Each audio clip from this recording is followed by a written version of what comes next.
Many of them are lovable weirdos from outer space, but which Guardian of the Galaxy is the most powerful? Welcome back, Nerd Squad. It's me, Amanda. We know the core team from the MCU, but it might surprise you to know there are even more powerful characters who have joined the team in the comics, some of whom you may even recognize as villains, Avengers, and even X-Men. Who do you think is the most powerful? And can you guess who I think is the most powerful?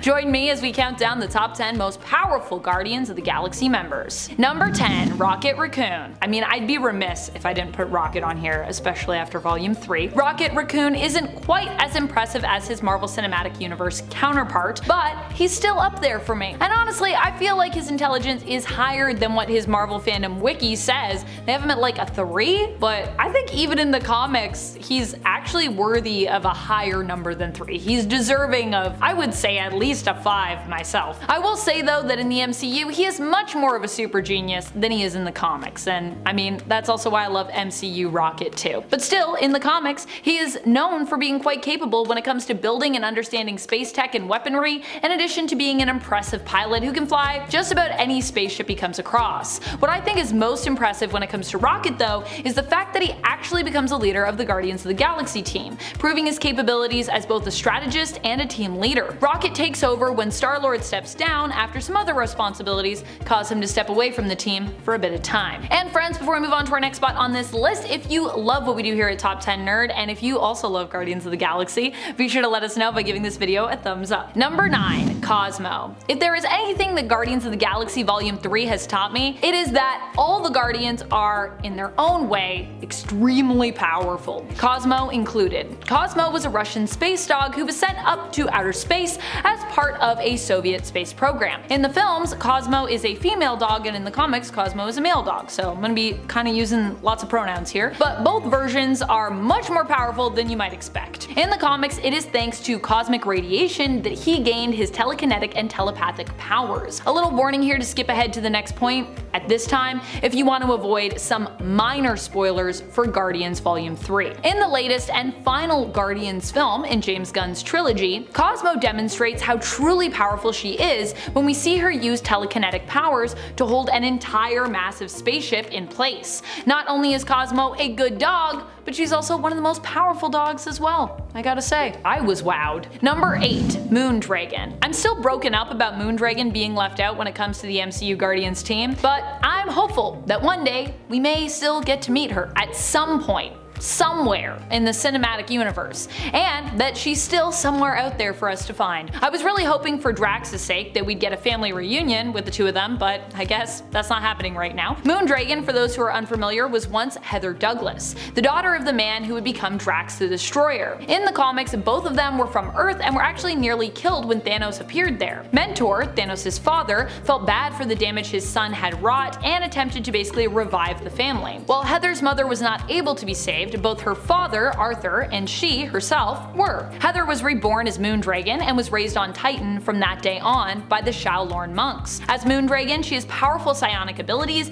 and she could even turn herself into a giant space dragon. I don't know if we've seen her do that for a while, but it might still be a thing she can do, so watch out. Number 7, Star-Lord. While Star-Lord might often get downplayed as actually being one of the weakest members by comparison, at the end of the day, this simply is not true, especially when we're talking about comics, friends. Sure, he might seem like he's just a guy, and to be fair, he kind of is. In the comics, he's not even descended from the godlike planet Ego. Instead, his father is the alien Spartax Emperor Jason. Still pretty impressive, but doesn't grant him any godlike powers. He just kind of gets a boost to his stats because he's half Spartax, half Terran. Longer lifespan, enhanced durability, and a better healing factor than he normally would have. So why do I think Peter Quill is still OP? Because at one point, his royal heritage, once revealed, actually allowed him to inherit the throne, although he also kinda like won it over. I think there was a vote and he won, allowing him to become king of Spartax for a time, which you know is pretty powerful, like ruling a whole world and a whole group of people. And he also recently traveled to another world or dimension where he actually did gain godlike powers that he could harness through his element gun. At one point, he uses this newfound power once returning to Earth 616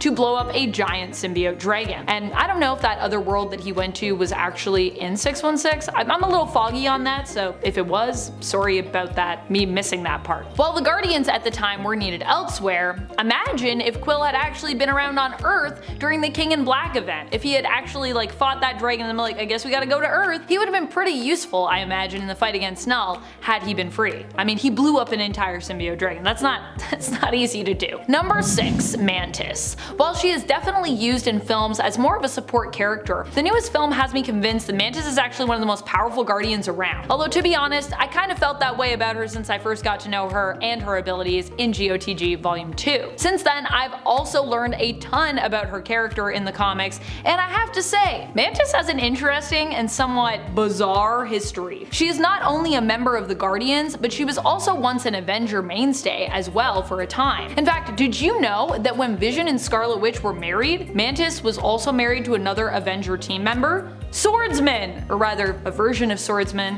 who after dying had his mind and body possessed by a Kotati, bringing him somewhat back to life, so he's kind of like a plant version of Swordsman. That was a double wedding issue. That was a thing that happened, guys. The two couples got married together side by side at the same time. But, you know, I feel like Vision and Scarlet Witch overshadowed them. They took their thunder away. Mantis was also identified as the Celestial Madonna, who was meant to be the mother to an extremely powerful cosmic being who would bring about great change in the universe. And she did do that with Koya, who is also, of course, part Kotati, because his dad is Kotati Swordsman.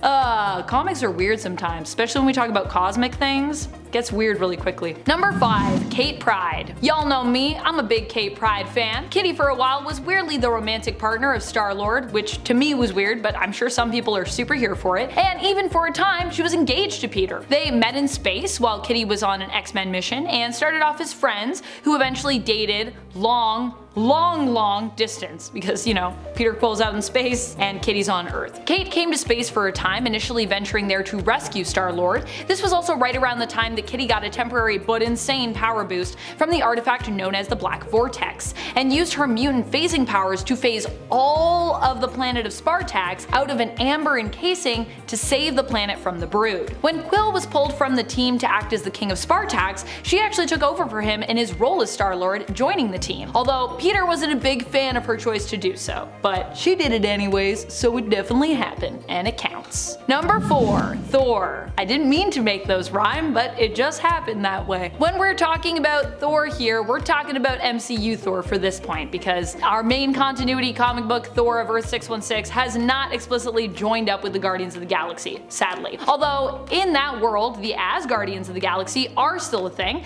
but kind of their own thing, and Thor wasn't a member of that team. Although, I think he still worked with them at one point, but he wasn't on the team. I don't think so. Still, in the Marvel Cinematic Universe, Thor definitely did team up with and temporarily join the Guardians team, as was seen in Thor Love and Thunder. When it comes to the comic book version or the cinematic version of the character, Thor is one of the strongest around and is literally at god tier because, well, he's a god. So there you go. Number 3, Wiccan. Definitely one of the strongest people on this list when it comes to his abilities, I gotta say. And possessing the potential, honestly, to be maybe one of the most powerful characters in the Marvel multiverse. Billy Kaplan, soul-wise, is the reborn son of Scarlet Witch and a powerful magic user like his magical mom. Wiccan not only looks super cool and has the ability to will things into being just by speaking them into reality, but he also usually comes with his amazing partner and husband in tow, Hulkling. Hulkling is now also the Emperor of the Alliance, the combination of both the Kree Empire and the Skrull Empire smack dab together. Likewise, Hulkling was also a member of the Guardians and also honestly deserves his own spot on this list, but there were simply too many powerhouses for me to choose from, so fingers crossed I get to talk about him more on a part 2 because there's a lot of other people that I didn't mention here and I want to mention that. So please share this video so I can do that. Number 2, Adam Warlock. Although the newly born Adam Warlock might not pack as much of a punch in the Marvel Cinematic Universe as he does in the comics, even there he's still a force to be reckoned with, I'd say. And that's with him just being born and having his incubation period somewhat cut short. In the comics, Adam Warlock has been alive at this point for considerably longer and is considered to be one of the wisest folks in the universe, or even multiverse at this point, at least a version of him is. Not only has he been a member of the Guardians team, but there's also an alternate version of him who actually became the cosmically powerful and multiversal Living Tribunal, an entity that works to uphold a sense of balance